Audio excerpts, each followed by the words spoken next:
حضرات، جس دور سے آج آپ اور میں گزر رہے ہیں، یقین کریں بالکل یہ وہی دور نظر آتا ہے جس کے بارے میں آقا نامدار تاجدار ختم نبوت حضرت سیدنا محمد رسول اللہ صلی اللہ علیہ وسلم نے فرمایا تھا کہ میری امت پر ایسے فتنے آئیں گے، ان بین یدی الساعۃ فتنا کقطع اللیل المظلم، جیسے ایک تاریک رات ہوتی ہے ایسے تاریک رات کی طرح فتنے آئیں گے۔ سمجھدار بندہ پریشان ہوگا کہ ہو کیا رہا ہے، اور ان فتنوں میں اتنی قوت اور طاقت ہوگی، یصبح الرجل مؤمنا ویمسی کافرا، ایک آدمی صبح کے وقت مسلمان ہوگا اور جب شام ہوگی تو وہ بندہ کافر ہو جائے گا۔ یمسی مؤمنا ویصبح کافرا، شام کے وقت مسلمان ہوگا اور جب صبح ہوگی تو وہ بندہ کافر ہو چکا ہوگا۔ اس طرح کے جو فتنے اور فساد آج امت میں پھوٹ پڑے ہیں، مذہبی حوالے سے کوئی کس طرف بلا رہا ہے، کوئی کس طرف دعوت دے رہا ہے، کوئی تو لوگ وہ ہیں جو بالکل دین سے ہی بیزار ہو گئے ہیں، اور کچھ جو دین سے وابستہ ہیں انہوں نے جو آپس کے اندر تماشا بنا رکھا ہے نا، وہ اس سے بھی زیادہ خطرناک ہے۔ جو دین سے بیزار طبقہ ہے، کبھی نہ کبھی ہو سکتا ہے کہ ان کا ذہن بن جاتا ہے، سوچ اور فکر کرنے کے متعلق غور و فکر کرتے ہیں کہ یار کس طرف ہم زندگی لگا رہے ہیں، توبہ کرتے ہیں تو ان کو معاف کر دیا جاتا ہے۔ لیکن جو دیندار کہلانے والا طبقہ دین کے اندر نئی نئی بدعات رائج کر دیتا ہے، جی جس کا تعلق دین سے ہے نہیں اس کو دین بنا دیتا ہے، اس طرح کے انسان کے بارے میں یہ ہے کہ اللہ اس کو توبہ کی بھی توفیق نہیں دیتے۔ بغیر توبہ کے اس طرح کے انسان مر جاتے ہیں، اور نتیجہ یہ ہوتا ہے کہ یہ ہمیشہ ہمیشہ کے لیے جہنم کی آگ میں چلے جاتے ہیں۔ سورۃ الکہف کی آخری چند آیات ہیں جو میں نے پڑھی ہیں آپ کے سامنے۔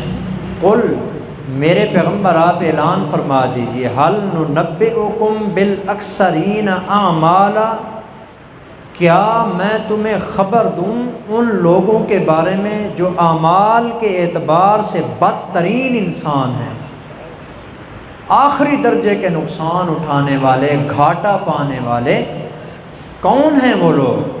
الذین ضل سعیہم فی الحیاۃ الدنیا، جن کی دنیا کی ساری محنتیں رائے گاں اور برباد ہو گئی ہیں۔ بڑی محنتیں کی انہوں نے، جد و جہد کی، کوشش کی، محنت کی، انتھک محنت کی، لیکن نتیجہ یہ ہوا کہ وہ سب برباد ہے۔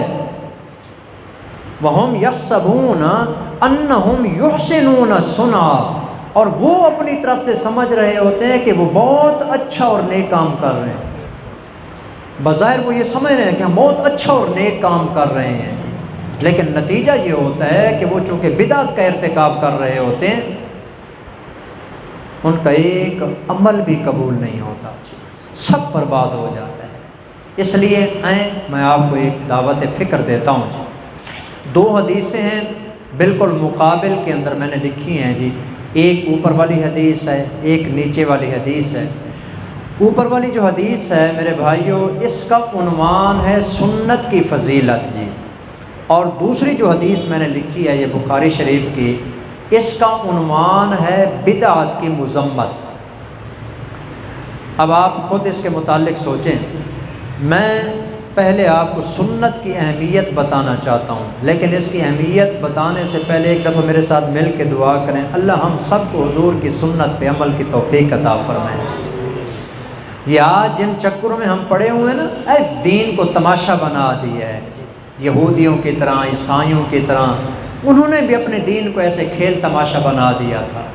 آج ہمارے ہاں بھی یہی دین کو کھیل تماشا بنا دیا ہے، بچوں کی طرح کھیل کود ہو رہی ہے، ڈانس ہو رہی ہے، اس میں ایسے ایسے کام اور ایسے ایسے غلط چیزیں سامنے مزید آ رہی ہیں، سمجھ نہیں آتی ان کو ہو کیا ہے نادانوں کو جی۔ اتنا بھی ان کو سمجھ نہیں ہے کہ نبی اکرم صلی اللہ علیہ وسلم اس کام کے لیے آئے تھے، جیسا کہ آج کل ہمارے سامنے یہ ساری چیزیں نظر آ رہی ہیں۔ ربیع الاول شروع ہوتے ہی یہ بدعات شروع ہو جاتی ہیں۔ ان تمام قسم کی بدعات سے بچنا ضروری ہے جی۔ بدعت سے بچنا ہو تو کیا کرنا چاہیے؟ بدعت سے بچنے کا بہترین حل میرے بھائیو یہ ہے کہ اللہ کے پیغمبر کی سنت پہ عمل کرنا چاہیے۔ ملے گا کیا جی؟ ذرا سنیے گا، حضور کا فرمان ہے من تمسک بسنتی عند فساد امتی، جب میری امت میں فساد پھیل جائے گا، اختلاف میری امت میں پھیل جائے اور میری سنتوں کو ذبح کیا جا رہا ہو، بدعات اس میں نئے سرے سے ایجاد کی جا رہی ہوں، نئے سے نئے کام کیے جا رہے ہوں، اس وقت جو بندہ میری صرف ایک سنت پر عمل کرے گا جی، ایک سنت پر، فَلَهُ أَجْرُ مِئَةِ شَهِيدٍ، ایک سنت کو زندہ کرنے والے کو اللہ کے پیغمبر فرماتے ہیں کہ 100 شہید کا اللہ اجر عطا فرمائے۔ ایک سنت کو زندہ کرنے والا، ایک سنت پہ عمل کرنے والا۔ آج حضور کی سنتوں کے ساتھ یہی مذاق بنایا جا رہا ہے جی۔ آئیں مل کے حضور کی سنت کو لازم پکڑتے ہیں جی۔ چنانچہ یہ جو آج ہمارے ملک کے اندر تقریباً ایک سلسلہ چل نکلا ہے جی، ربیع الاول آتے ہی جھنڈیاں لگائی جاتی ہیں، چراغاں کیا جاتا ہے اور اس کے اندر گلیوں کو سجایا جاتا ہے، مختلف نعرے ایجاد کیے جاتے ہیں اور پتہ نہیں کیا کچھ اس کے اندر مزید سے مزید بڑھتا جا رہا ہے۔ آگے دیکھیں کیا ہوتا ہے۔ آپ علیہ السلام کے اس کے متعلق ایک فرمان ہے، آپ کو خود پتہ چل جائے گا کہ یہ کام کرنا جائز ہے یا ناجائز ہے۔ یہ بخاری شریف کی روایت ہے، حضرت اماں عائشہ صدیقہ رضی اللہ تعالیٰ عنہ اس کی راوی ہیں، فرماتی ہیں کہ حضور نے فرمایا، دیکھیں اس کے اندر بدعت کا بھی آپ کو پتہ چلے گا، یہ حدیث جو سنا رہا ہوں نا آپ کو، یہ بھی پتہ چلے گا آپ کو کہ بدعت ہوتی کیا ہے۔ دھوکہ دیتے ہیں لوگوں کو کہ بدعت کیا ہے۔ من احدث فی امرنا ھذا، جس کسی انسان نے ہمارے اس کام میں، تمام محدثین کا اس بات کے اوپر اتفاق ہے، اس کام سے مراد دین کا کام ہے، دین اسلام۔ آپ نے فرمایا کہ جس آدمی نے ہمارے اس دین اسلام کے اندر کوئی نیا کام ایجاد کیا جی، دین کے معاملے میں، عام معاملے میں نہیں جی، مثلا کہتے ہیں، مثلا جب ہم کہتے ہیں کہ یہ بدعت ہے جی، یہ جتنے بھی کام کر رہے ہیں یہ بدعت ہے، تو کہتے ہیں جی کہ اگر یہ بدعت ہے، کیوں بدعت ہے؟ نبی صلی اللہ علیہ وسلم نے نہیں کیا۔ اچھا جی، یہ آپ نے سپیکر لگایا ہوا ہے، یہ میک لگایا ہوا ہے، آپ علیہ السلام نے یہ میک لگایا تھا؟ آپ ٹرین کے اوپر سفر کرتے ہیں، حضور علیہ السلام نے کبھی ٹرین پہ سفر کیا ہے؟ آپ جہاز پہ بیٹھتے ہیں، حضور کبھی جہاز پہ بیٹھے ہیں؟ آپ موٹر سائیکل چلاتے ہیں، رسول اللہ صلی اللہ علیہ وسلم نے کبھی چلایا ہے؟ یہ بات ہو رہی ہے۔ آپ یہ جو کام کر رہے ہیں، کیا نبی صلی اللہ علیہ وسلم نے یہ کام کیا ہے؟ اللہ کے بندو، جو بندہ موٹر سائیکل پہ بیٹھ رہا ہے، وہ موٹر سائیکل پہ بیٹھنا کوئی ثواب سمجھ رہا ہے؟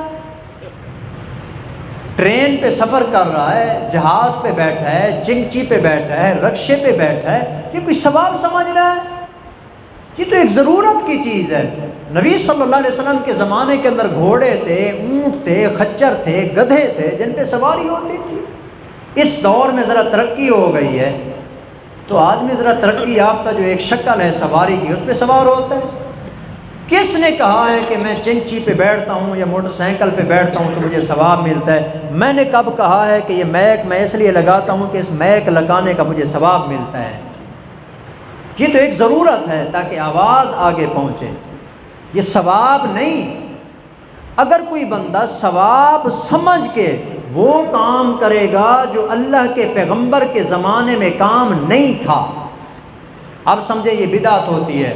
جو کام توجہ کریں گے جی، میں بالکل مختصر الفاظ میں آپ کو بدعت کی تعریف بتا دیتا ہوں۔ جو کام رسول اللہ صلی اللہ علیہ وسلم کے زمانے میں نہیں تھا، یعنی نبی صلی اللہ علیہ وسلم نے بھی وہ کام نہیں کیا، صحابہ کرام نے بھی وہ کام نہیں کیا، جو بندہ اس کام کو دین سمجھ کے کرے گا یہ بدعت بن جائے گی۔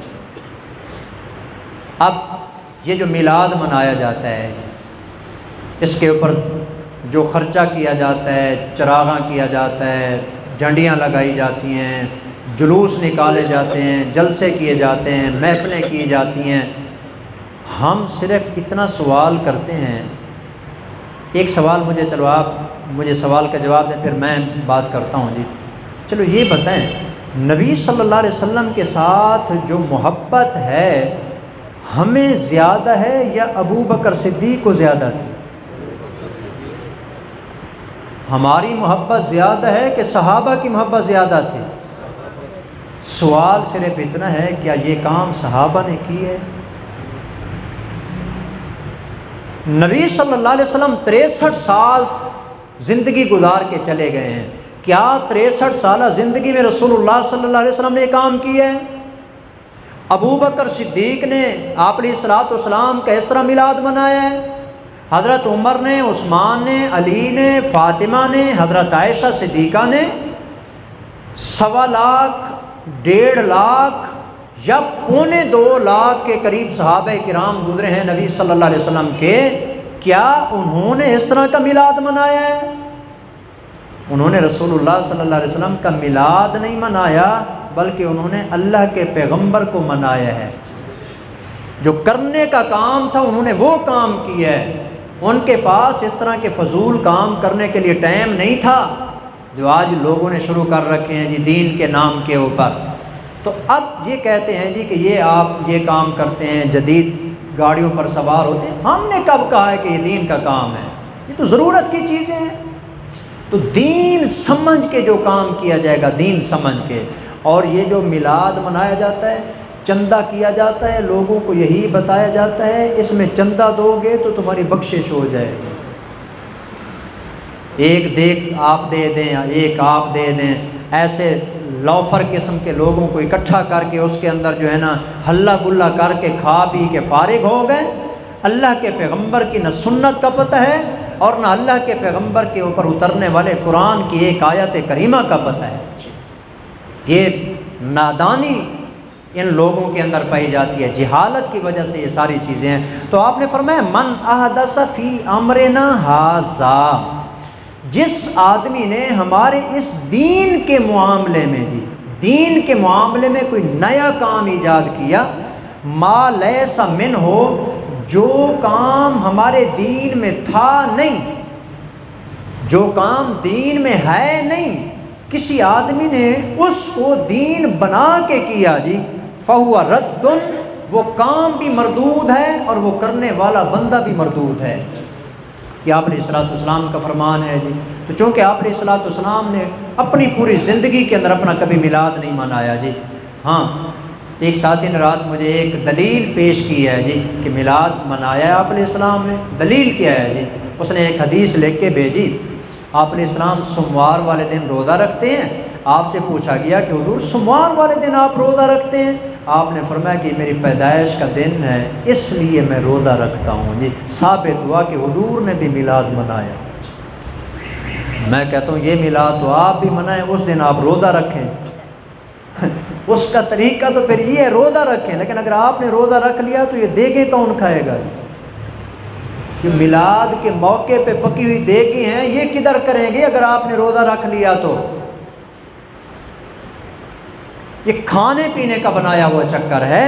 اگر حضور علیہ الصلوۃ والسلام نے روزہ رکھا ہے، آپ جانتے ہیں اس بات کو، عید والے دن روزہ رکھنا جائز ہوتا ہے؟ عید اور روزہ کٹھے کیسے ہو سکتے ہیں؟ ادھر آپ علیہ السلام نے روزہ رکھا ہے اور آپ نے اس دن کو عید بنا دی ہے۔ عید والے دن تو روزہ نہیں ہوتا، اور جس دن روزہ ہوتا ہے اس دن عید نہیں ہوتی، یہ پکی بات ہے۔ ایسے اپنی طرف سے جو ہے نا لوگوں کو گمراہ کر رہے ہیں جی، ایسے لوگوں کو جو ہے نا شش و پنج میں ڈال رہے ہیں، آنے والی نسلوں کو برباد کر رہے ہیں جی، ان کو لگایا ہوا ہے نعرے لگانے کے اوپر یہ ہو گیا، یہ ہو گیا، اللہ کے پیغمبر کے نام کے اوپر لوگوں کو دھوکہ دیا جا رہا ہے۔ تو اس لیے سنجیدگی کے ساتھ میں آپ کو دعوت فکر دیتا ہوں، بدعت کو سمجھیں کہ یہ بدعت ہوتی کیا ہے اور اس کا گناہ کتنا ہے، کتنا بڑا گناہ ہے۔ نعوذ باللہ، امام مالک رحمۃ اللہ علیہ نے فرمایا ہے کہ جو بندہ بدعت کا ارتکاب کرتا ہے، جو کام دین میں تھا نہیں اس کو دین بنا کے پیش کیا، نعوذ باللہ اس بدبخت انسان کا نظریہ یہ ہوتا ہے اللہ کے پیغمبر نے نبوت اور رسالت کے کام میں خیانت کی ہے۔ آپ علیہ السلام نے اللہ کے معاملے میں اور دین کے معاملے میں خیانت کی ہے جی۔ یہ دین کا کام تھا صحیح لیکن آپ نے نہیں بتایا، مجھے پتہ چل گیا ہے، نبی صلی اللہ علیہ وسلم کو اس کا پتہ نہیں چلا تھا۔ نعوذ باللہ، آپ علیہ السلام نے خیانت، کتنا بڑا جرم اور گناہ ہے جی۔ کہتے ہیں اس میں حرج کیا ہے، کیا حرج ہے جی؟ آپ علیہ السلام کا تذکرہ ہو جاتا ہے، ہلہ گلہ ہو جاتا ہے، شور شرابہ ہو جاتا ہے، کوئی جلسے جلوس ہو جاتے ہیں، حضور کی عظمت بیان ہو جاتی ہے، اس میں حرج کیا ہے؟ میں نے حرج بتا دیا ہے، حرج صرف اتنا ہے کہ یہ ارتکاب کرنے والا کہنا یہ چاہتا ہے کہ اللہ کے پیغمبر نے نعوذ باللہ دین پہنچانے میں خیانت کی ہے، اس سے بڑھ کے حرج کیا ہوگا؟ تو اس لیے بدعت سے خود بھی بچنا ہے اور آنے والی نسلوں کو بھی بچانے کی اپنے اندر فکر پیدا کرنی ہے، سنجیدگی کے ساتھ ان کو سمجھانا ہے۔ دین ہمارا یہ کھیل تماشے کا نام نہیں ہے، اللہ کے پیغمبر اس لیے تشریف لائے تھے تاکہ صحیح راستہ انسان کو دکھا دیا جائے، اور وہ قرآن اور سنت کا راستہ ہے۔ آئیں حضور کی سنتوں کو رواج دیں اور بدعات سے بچنے کی کوشش کریں۔ اللہ ہمیں عمل کرنے کی توفیق عطا فرمائے۔ وما علینا الا البلاغ۔